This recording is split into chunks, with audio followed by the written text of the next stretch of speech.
Hi friends, வணக்கம். இது cinema news. இன்னைக்கு என்ன ஹாட் டாபிக்னா நம்ம இசைஞானி இளையராஜாவோட தாங்க. இளையராஜாவுக்கு கங்கை அமரன் ஆளை சேர்த்துட்டு வந்து அடிப்பாரு போல இருக்கு அப்படின்னு இசையமைப்பாளர் சௌந்தர்யன் சொல்லியிருக்காரு. 1000 படங்களுக்கு மேல இசையமைச்சு உலக ரசிகர்களோட மனசுல நிலையா இடம் பிடிச்சிருக்காரு நம்ம இசைஞானி இளையராஜா.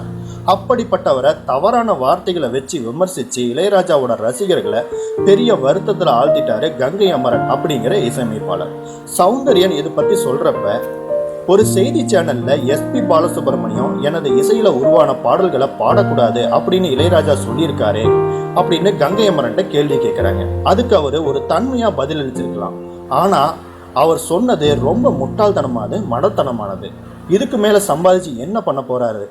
திங்கிறது 2 இட்லி 2 சப்பாத்தி என்று தனது பாடி லாங்குவேஜை அருவருப்பா வச்சுட்டு பதில் சொல்றாரு.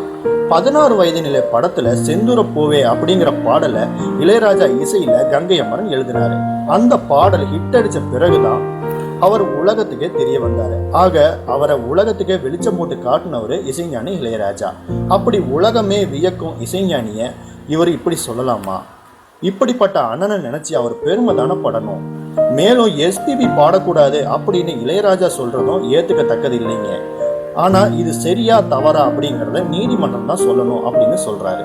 அது வேற விஷயம். ஆனா 1000 படங்களுக்கு மேல இசையமைச்சு உலகமே வியந்து பார்க்கும் ஒரு இசை மகான கங்கை அமரன் இந்த மாதிரி வார்த்தைகளை பேசியது கண்டனத்துக்குரியது.